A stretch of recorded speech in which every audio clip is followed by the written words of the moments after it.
Did you know that Brooks and Davis Real Estate Firm has a podcast and that we go live every week with a lineup of shows on BND TV? Head over to our YouTube channel today and subscribe for the latest in real estate, entertainment, education, and information.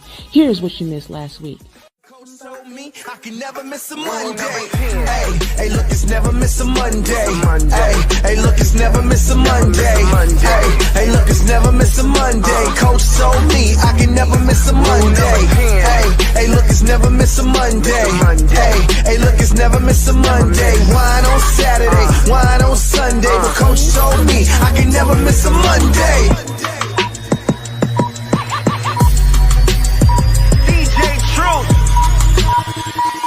Coach Mike, can you provide any tips on how to identify my sphere of influence as someone new to the real estate industry?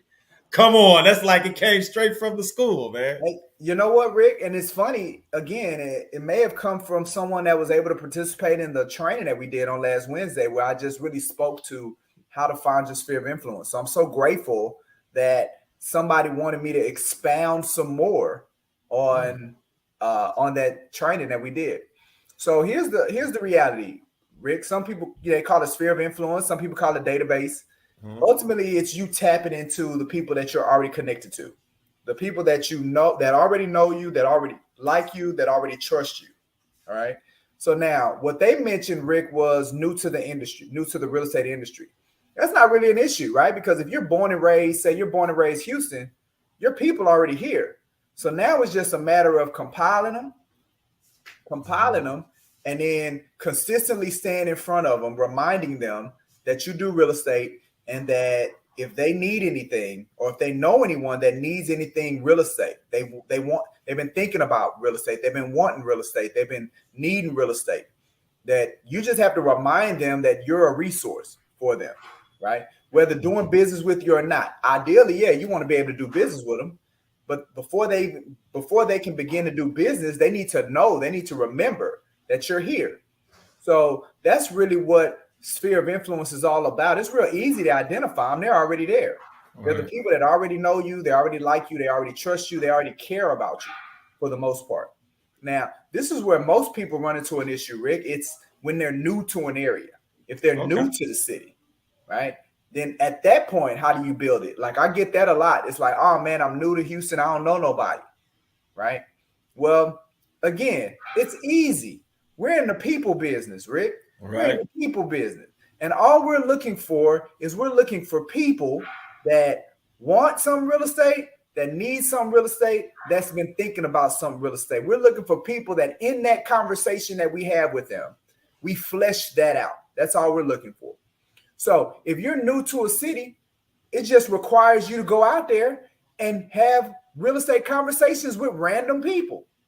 You got to go talk to people that you don't know. And through you having that conversation with people that you don't know, you're looking for those key phrases. I've been thinking real estate. I've been wanting real estate. I've been needing real estate. Or I know somebody that's been thinking, wanting, needing real estate. All right, now you want to capture those people, Rick, and they're not your sphere of influence. They're your audience. Right? So anybody, when you go out there, you don't know them, but in the conversation, in the engagement, you flesh out they need, want, been thinking, or they know somebody that need, want, been thinking. You want to capture them and plug them into your audience. Right. So now you're going to build your audience, Rick. And with your audience, what you're going to do is you're going to stay in front of them. Mm-hmm. Right? So now as you're building your audience, as you're standing in front of your audience, you're providing them valuable information, the things that you come across, you're educating them, you're inspiring them, you're informing them. While as you're doing that, you're going to start doing business with people, right? You're going to start building relationships. You're going to start meeting people. Then your sphere of influence is going to begin to form because now you're building these relationships with this audience that you're continuing to build, right? So it's still a similar format. It all requires people, and it all requires you going out every day, having real estate, as many real estate conversations as possible.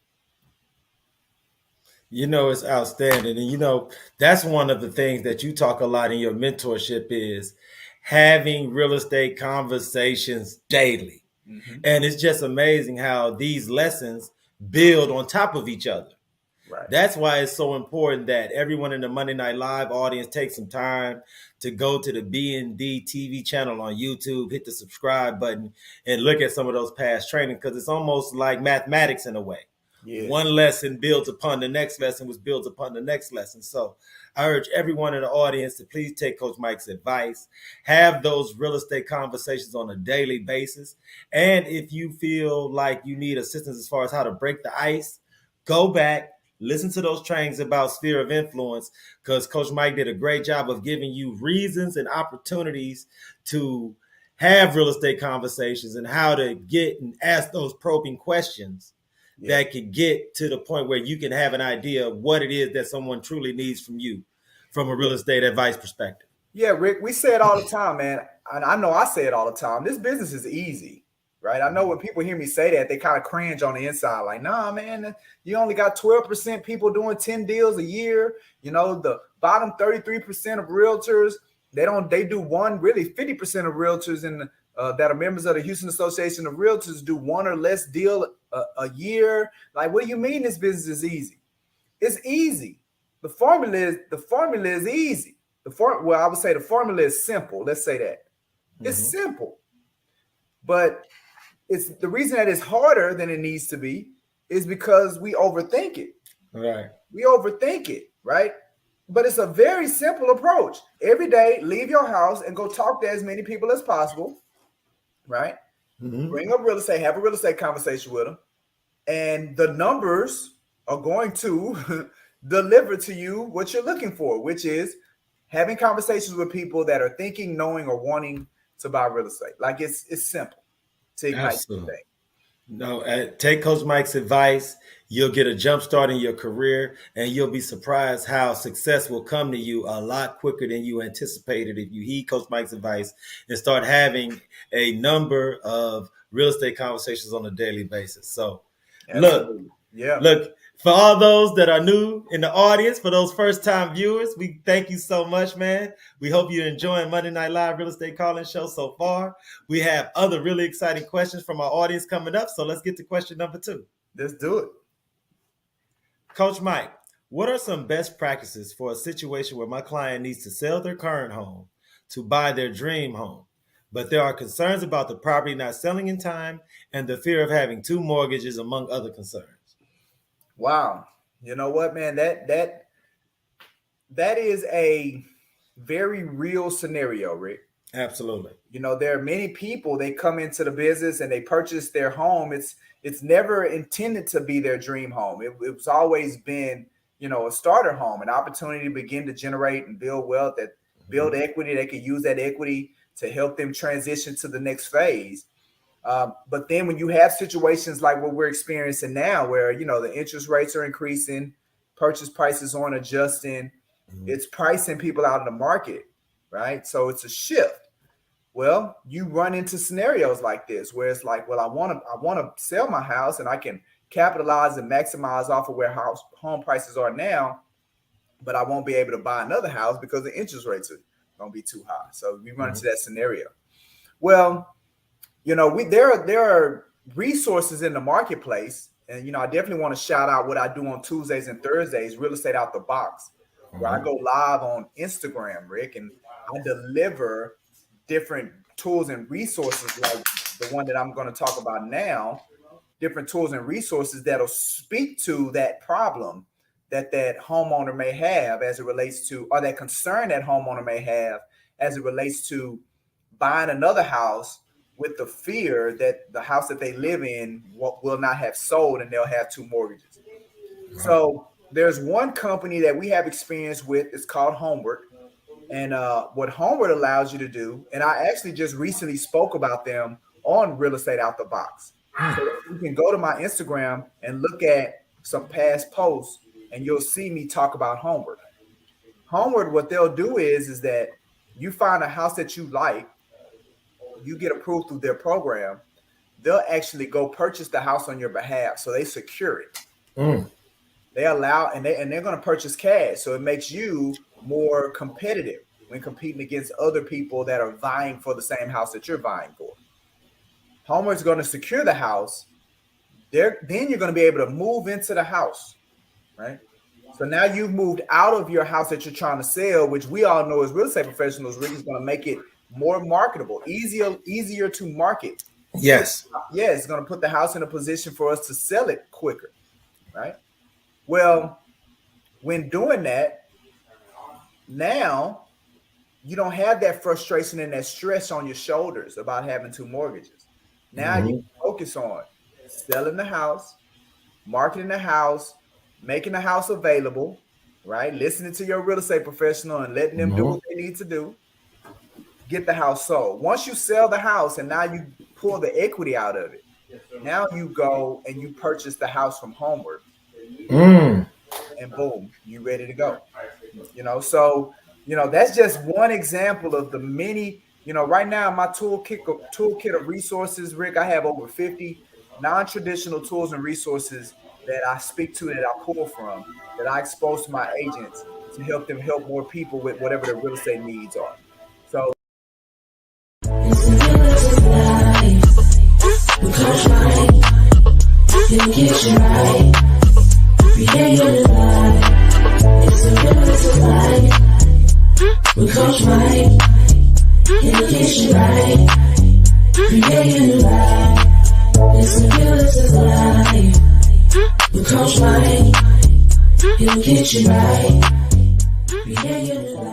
people are going to want to connect with you. They want to learn more about you. So where can they find you on social media?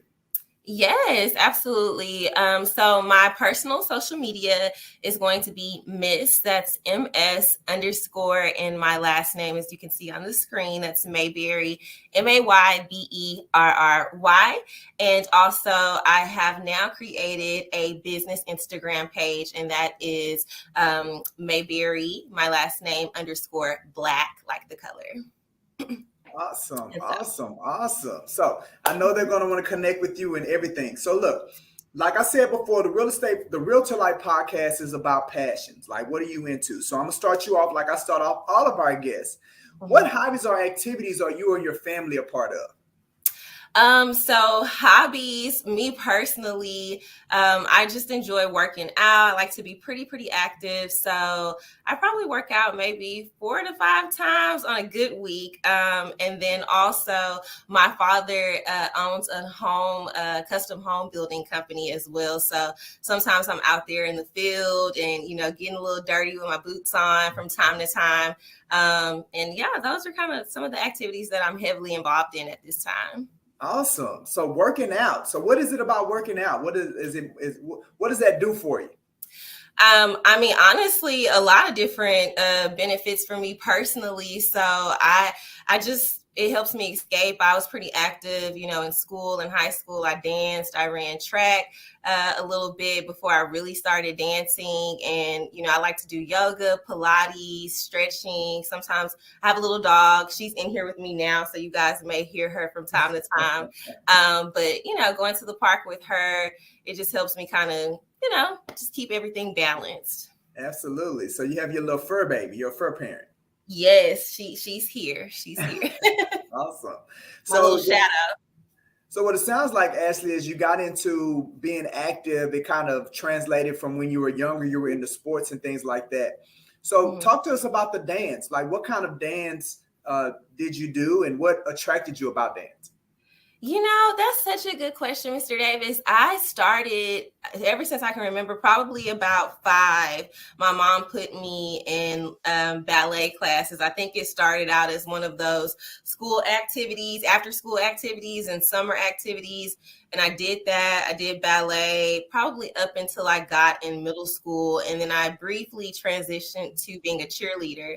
So I was a cheerleader all through middle school. And then when I got into high school, I didn't really want to cheer anymore. I wanted to do dance. And so I went to school here in Houston. And we did more of like drill team, competition type dance. So we would travel all over different states. I won some nice awards from dancing. And then even when I graduated high school, I started to audition for actual, like the Texans. I made the finalist round for Texans. That was probably in maybe 2014 or 15 or so. And so, yeah, I've just kind of always always like to do that as a hobby. It's pretty fun. Awesome. So wow. So you applied to be one of the Texas dance team. So tell us about that. Tell us about that experience. I'm sure that it was a new experience for you. Tell us a little bit about that. It was cool. I did Texans and I did the Rockets Power Dancers. I got furthest along to, like I said, the final rounds for Texans. And I was used to competition dancing anyway. So that experience was pretty fun. We got to, I was pretty extra. So I had a custom outfit made from one of our old family tailors that's been in our family for a long time. And it was cool. It was probably about 500 girls. I remember having a small segment on ABC News for all of the final dancers that made it. So that was like, I feel like one of those stories I'm going to tell my kids, like, look, I didn't make the team, but your mom was a finalist. Okay. Yeah. Out of like 500 girls. I was this close. Yes. So, but yeah, it was pretty fun. Awesome. So do you see yourself like now as you're, maturing into your career and things like that? Do you still see a place for dance, maybe coaching, maybe as an instructor, maybe as a consultant? Do you see any of that? For a long time, I always thought like, okay, maybe I'll be like a dance mom. There used to be this show back in the day that used to come on. I can't say that I'd probably start coaching. I'm still very close to my dance coach personally. But I probably, if I do get back into dance, it'll probably just be something that I do on the side, like maybe take some hip hop and heels classes or something like that. Or maybe, I don't know, I might teach a class or two. That's one of those things a lot of people probably don't know about me until I actually tell them. Yeah, no, I didn't know, right? So, so we definitely appreciate you sharing that with us and sharing that with our audience as well.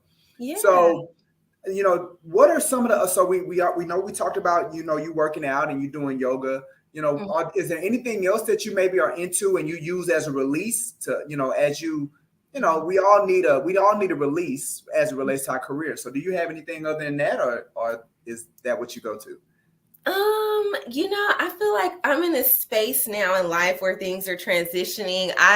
When I have the time, and it's not working out, right? Because I feel like nowadays life is all about time management.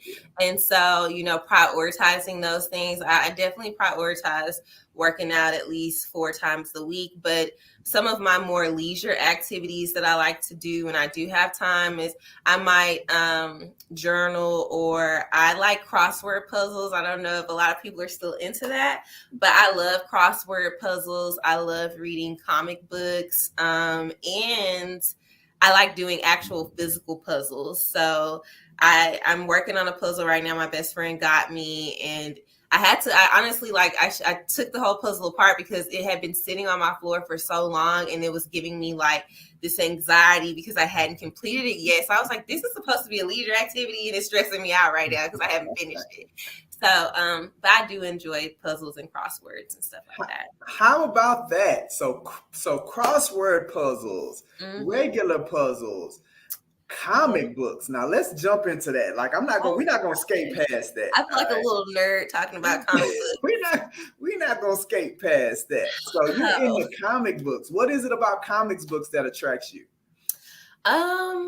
I think it just helps me stay connected to like the inner child in me. And I started, I started reading comic books when I lived in Memphis, and my parents used to have the newspapers delivered to the house. And so every time, my mom would be like, go out there and get the newspaper. And I didn't care at the time when I was younger what was actually in the newspaper. I used to just flip through it, grab the coupon section from my mom so she could have me cut out the coupons. And then I would actually start seeing the cartoon characters and comics inside of the newspaper. And then I think I just kind of took an interest in that, and I just started actually getting comic books and reading them. Yeah. Well, it looks like you're not alone, man. We're getting people in the comments saying that they have a actual comic book collection. So are you one of those, man? Comic-Con comes here, you put your unit, your outfit on, man, and you go to Comic-Con and you be I can't say that I'm a collector of comics, but if I like probably maybe a couple of months ago, I remember my boyfriend, we've been like together for close to 7 years, and he was just like, I didn't even know this about you, because we were in the grocery store and I love the Archie comic book stories. So when I saw it in the little, checkout stand, I grabbed it, and he was like, you're grabbing a comic book? And I was just like, yeah, like I like comics, and Archie was one of my favorite ones growing up. So yeah. Wow. And look, we learn about one another all the time, don't we? That's right. Right. So is Archie your favorite, or do you have a favorite? So Archie's your favorite. Archie is my favorite. I love Archie. Like, I loved when he transitioned from like a little boy into like high school. Yeah. Yeah. Archie, that's my dog. So you've seen Archie grow up. Yeah, I have. That is good stuff. That is phenomenal stuff. All right. Well, awesome. So let's pivot a little bit. So you got into real estate, right? Mm-hmm. What is it that attracted you about real estate? What made you want to get into it? Man, so you started off making a really good point at the beginning when you were saying a lot of people right now, we're in a space where real estate is hot. I feel like real estate has been hot for a minute. And I'm a newbie in the real estate game, is how I like to say it. My father, he's been building since I was a baby. I'm 31 years old. My father's new home business has been operating for 31 years. And so I was always somewhat in the background of real estate, but because of who I am in terms of just being a people person and really wanting to pivot and even transition into a different career myself, I was like, let me really give real estate a try, because it seems as though being a real estate professional allows me to do some of the things that I'm naturally passionate about. And I felt like it would go hand in hand. So I was like, why not? And I got a lot of feedback from colleagues like, why aren't you a realtor? Like, that makes a lot of sense for you to do that. So I was like, you know what? All right, let me just go ahead and listen to this little voice in my head and get into it. Absolutely. And look, I'm one of those people that give feedback too. Like, you got the in an empty office. The answer to the housing crisis, man, there's been a lot of stuff going around as far as like the shift in commercial real estate, a lot of empty buildings, downtowns, and a lot of cities and stuff like that. So what are y'all thoughts on that? And could that possibly be the solution? I know that they're doing some stuff in San Francisco. Well, man, there's a home office. They converting buildings, like they converting, like, say for instance, like malls. Like, you got all these empty malls. Mm-hmm. So it's like, how can we turn that into a housing unit? Yeah. Right? The conversion piece. But I mean, I don't know, man. I think humans act like they're not creative enough sometimes. Right. Yeah, because I mean, you got to be creative. Like, if you got this building that this original design was for one thing, and now you're saying, all right, well, we got to convert it to this. Like, that takes some level of creativity. It does. Yeah. You know what I would do? And money. I would petition influencers to live in the mall. They like being on camera anyway. They like giving a show. Like, it's every day a show. Like, people come in to see you. That's a great idea. I need to pay that sounds like a zoo. Okay, look. Call it what you want. I bet you somebody's interested. Look, it is a zoo. You get online, it's a zoo. We just looking at them. Right. Depending on how much boys paying. Like, so how much, but the person would have to pay. But Shay, that goes against what we talking about though. Like, we talking about using it as a way to address the housing crisis. They can live there, but everybody can see. No, but we need people that don't have the opportunity. Like, it's about quantity. Say, like, getting multiple people. Like, the influencers got money, man. Everybody don't have it. We talking about for the people that ain't got no house. They live off of free stuff. People don't care. You don't think they care? I don't think people care to solve that problem, because it's like, this is 2023. Those investors do. We got things. Only if it make money. Only if it make money, because we dealing with that now with the city and then investors. No, I'm saying those who've already invested in the buildings, who are sitting there with empty spots, offices and spaces. Okay, I see what you're saying. That's a problem for them. You know what I'm saying? A lot of people who are working from home and things like that. So what are they going to do with these buildings? And, what type of buildings? So I'm kind of with Shay. Be creative. And Mike, be creative. Some of those empty buildings that are vacant for months and months or a year, let the influencers influence the building, advertise it, the free But advertising. you're gonna still have like how You homeless got to people. convert it though. Yeah, like you're gonna still have to convert it to where it's habitable. Because right now they just shells. Because then they have like restrictions on windows and all kinds of stuff that you gotta, have all of that. And then see, look, here's the real. Here's why it's really not gonna be taken care of. Because these millionaires and billionaires that own these buildings, they use them as write-offs. Like they good with them buildings taking a loss because they can write it off against profits that they earn in somewhere else. Gotcha, yeah. That's probably why a lot of them just sitting on them. Yeah, I read somewhere that that's how the hoods became the hoods. How did the hoods become the hoods? Yeah, because white wealthy investors went to the red line places where only black people were able to live, bought up a bunch of properties, let them go bad, but was still getting the tax write-off because they own the property, but it's not making any money. So that's how the hoods became the hoods. I could see that. I can see it. So they were deliberately not investing anything in those properties to keep them up because they was able to capitalize off of them being dilapidated and taking losses. See how they do us? Yeah. So that's why I said I don't think they care enough to add more housing because there's so many buildings. They don't really care about us. So what if it's not how? I don't know. I thought it was pretty interesting. I don't get out much, and y'all may be very familiar with it. But I saw a Whole Food spot.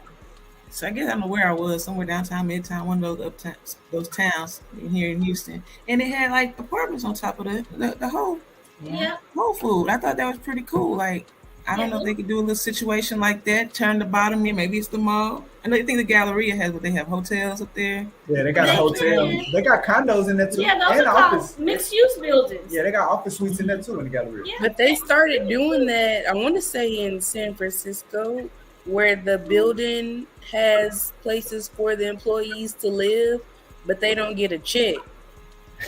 Like everything's coming out of their check. So at the end of the day, your 40 hours, you work hard, but you only what you need to pay for. We got everything here for you. We got everything for you, bro. If it's grocery, you know what I'm saying? Well, that's how it used to be. Like if you go back, it's funny too, because if I'm an employer, I absolutely want my employees to live at the place, right? So if you think back to the turn of the century when they started creating all them factories and them factory towns and all that, that's really what it was about. Like they had a store, like they had the house, they had a store, they had all that stuff, but they wouldn't have to pay for nothing. They wouldn't have to pay for no food. They wouldn't have to pay no rent, but it was deducted out of their check. That's how Texas City was started. Yeah, and Sugar Land. So look at that knowledge. Right. They doing a lot of that in California though, just because California ain't got no more land. Yeah. Okay. Texas got a whole lot of land. We just keep spreading that. That's facts. Well, yeah, that's where I read it up in San Francisco. I think it was something like that. I know in New York they're turning a lot of old hotels into housing because they ain't got no more land. And I think it's easier to convert hotels into. It's easier. Well, because they have those bathrooms, so they have a water supply. They can make a little kitchenette. Yeah. And convert that easier than like an office building. If we gotta get the water to come into each little unit and get a bathroom today. Or you can have a community shower like they do. Like a hostel. I can't do it. Like a hostel, baby. Yeah, that's true. I mean, sometimes it's better than living on the street. It's good for a college student. It's good for an adult. So we want to give people dignity. What that mean? What you mean that's not dignity? Better than live there. They have a choice. Yeah. It's better than living on the street. They get more dignity than living on the street. Yeah, worse than and then you have people that the travelers that travel to different countries, they stay in hostels because they're just passing through, whether they're there for a couple of weeks or a month or whatever. Nomads. They're not. Yeah. I looked at a hostel. Yeah, you know. They're not nice. Like used to people living all up on It's a temporary place to stay. It's So not you just need somewhere to lay your head. Yeah, exactly. man, that's the idea. But Like, you gotta keep your eyes open.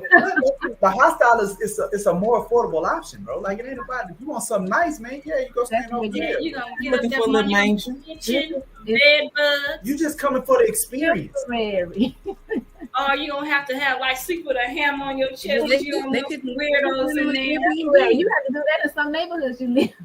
Okay. You do. That's true. It's a hostile neighborhood. Hostile. In your own house. You got a A real estate going wild. Yes, I do. Okay.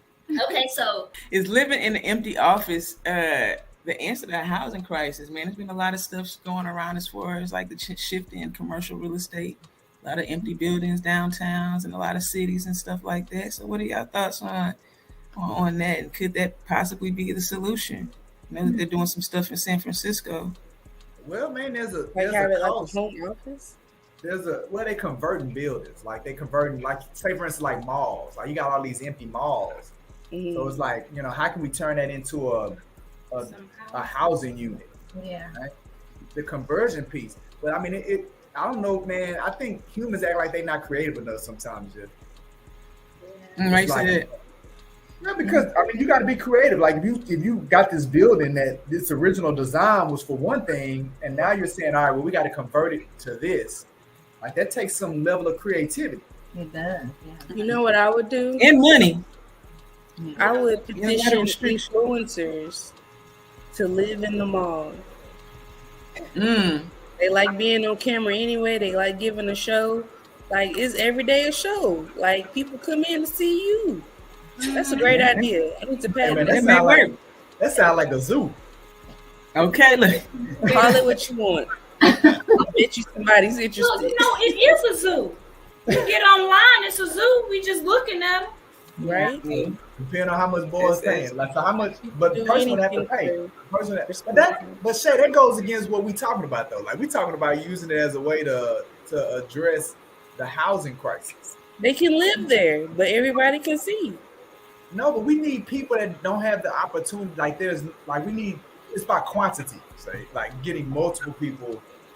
Like There's a lot of influencers out there.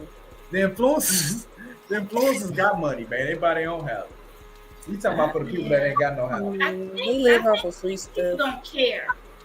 You don't think they I care? don't think people care to solve that problem because it's like this is 2023. Those investors do. We got things. Only if it make money. Only if it make money because we dealing with that now with the city and then investors. No, I'm saying those who've already invested in the buildings who are sitting there with empty spots, offices and spaces. Okay, I see what you're That's saying. a problem for them. You know what I'm Those saying? A who lot of own the people who are working from home and things like that. So what are they going to do with these buildings? And, what type of buildings? So I'm kind of with Shay. Be creative, and Mike, be creative. Some of those empty buildings that are vacant for months and months or a year, let the influencers influence the building, advertise it, the free advertising. But you're gonna still have like how You homeless got to people. convert it though. Yeah, like you're gonna still have to convert it to where it's habitable. Because right now they just shells.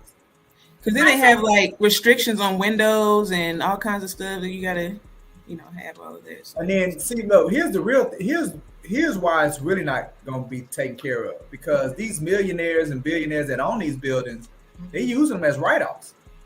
Like they good with them buildings taking a loss because they can write it off against profits that they earning somewhere else.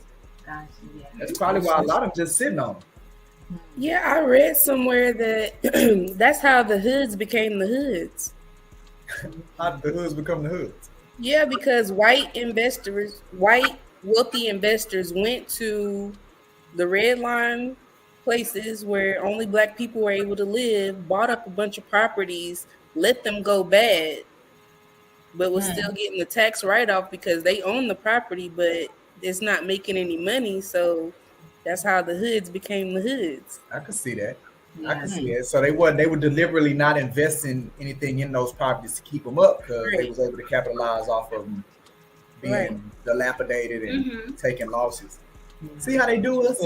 Yeah. So that's why I said I don't think they care enough to to add more housing because it's so many buildings.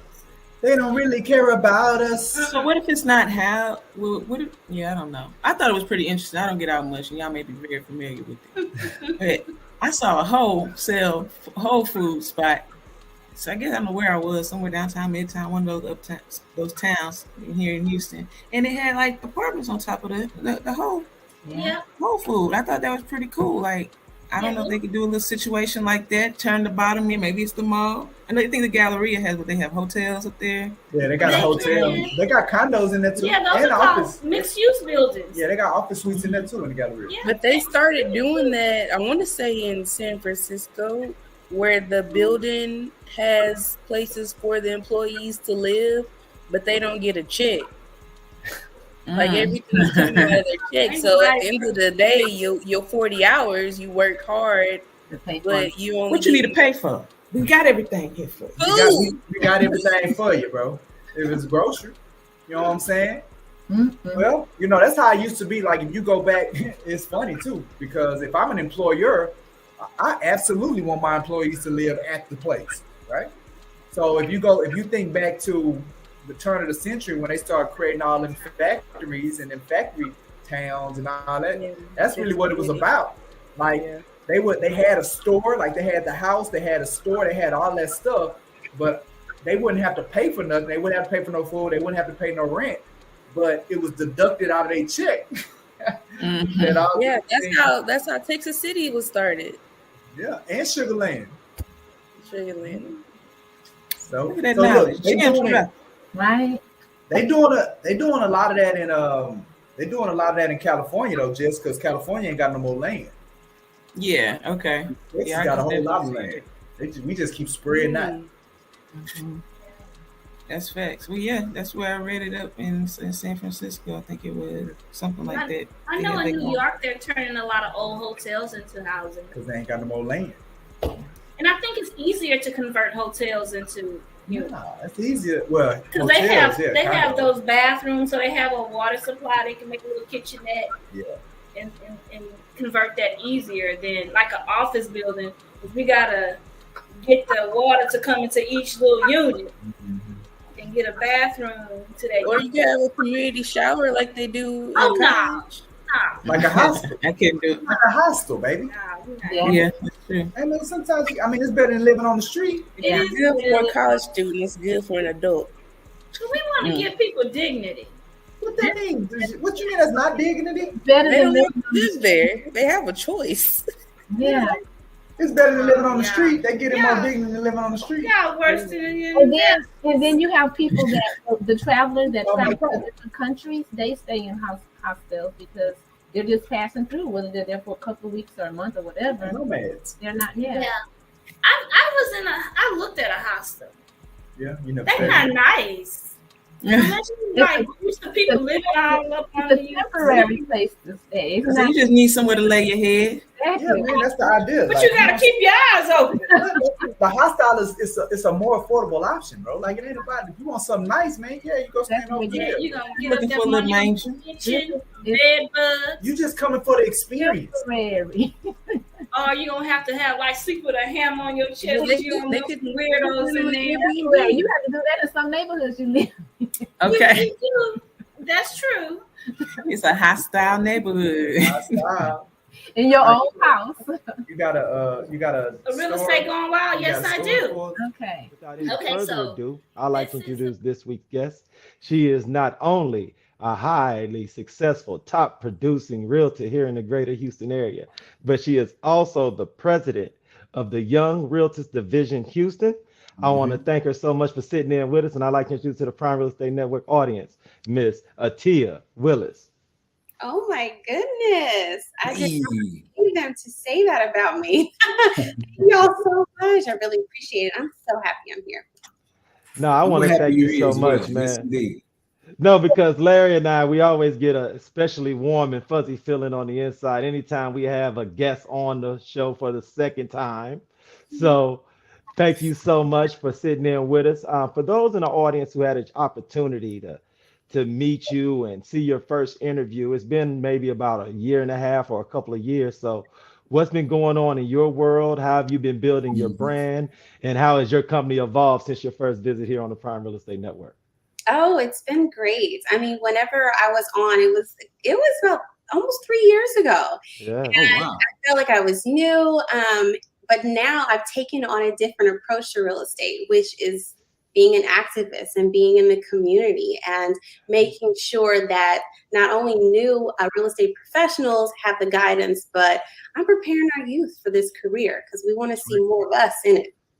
That's right. Now, the cool thing is that you have become Madam President since we had an opportunity to sit down and interview you before. So, could you talk about the position that you're holding with the YRD, some of the responsibilities that come along with that position, and what motivated you to step up and take on a leadership responsibility so early in your career?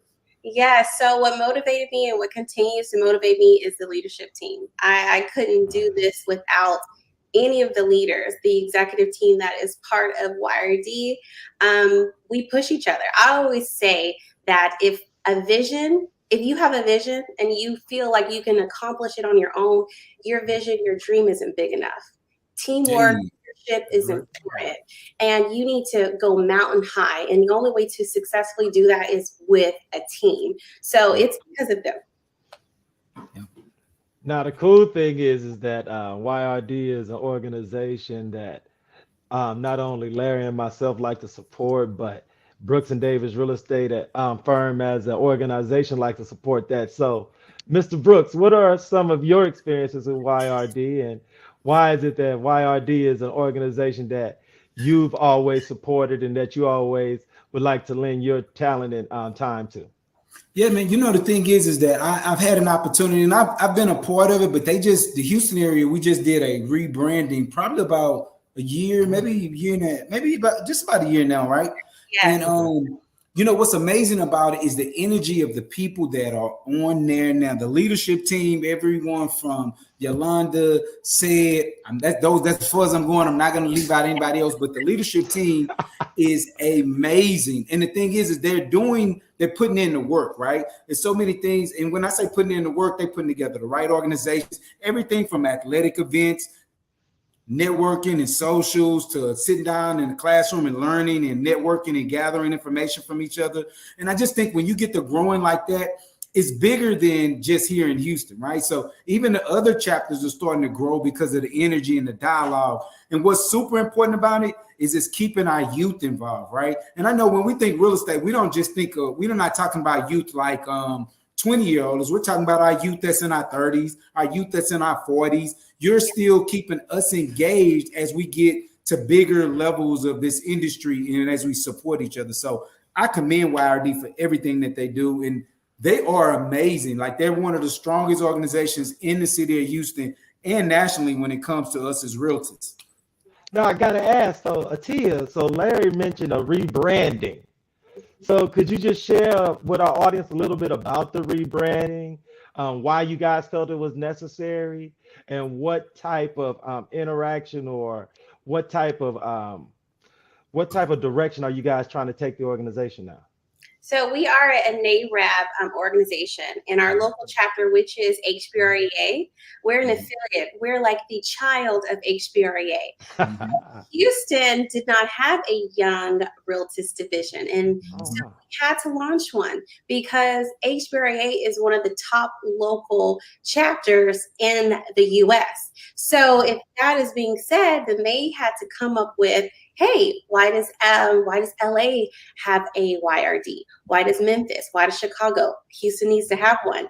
And I'm honored that in that room of powerful people, they thought of Houston and they thought of me leading it. So I'm honored, I'm blessed. And I have to say this, I have to explain what the word youth means. So with NARAB, youth means three things. It means young at age, young at heart, and young in the industry. So that can be anyone. So that's why I say young is so broad. Yeah. You know, the great thing that about the organization that you're leading currently that I was so impressed with when I was doing my research leading into your interview is the initiatives that you guys have that, that you guys have on the front burner that you guys are pushing every day. So could you share a little bit about some of those initiatives, because they're really ambitious, and the goals that you guys have for the organization, how you're going to affect the community, or something that I would really love if you would share with our audience?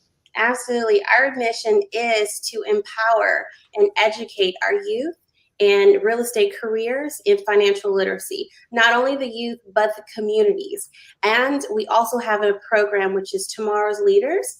And our job is to also empower those realtors who are new to the industry that look like us and know that they have that support.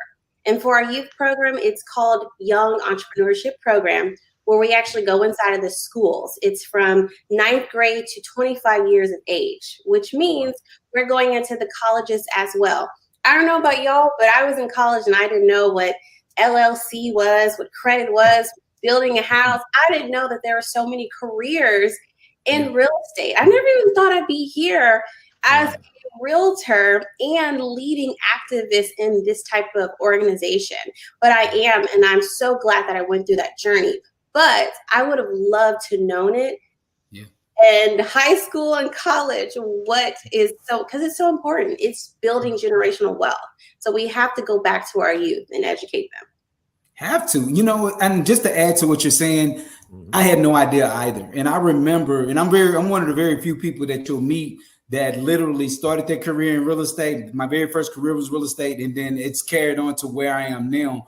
But I did not know about this. I got exposed to it in college and it just blew my mind. And it's funny because things like entrepreneurship, you never heard people talk about. So like you said, getting back into the classroom, letting the youth know that something like this exists, it could give them such a fast track to what life could really look like for them when it comes to creating wealth for their families. I always like to tell people, for most people, when they get ready to get into entrepreneurship, they're usually refinancing a property that they have, grabbing their equity and doing two things with it, either sending kids through college that way, or they're taking that money and investing into their vision, their dream, a business-minded ideal that they have. So yeah, you guys being in the classroom is amazing and actually going to help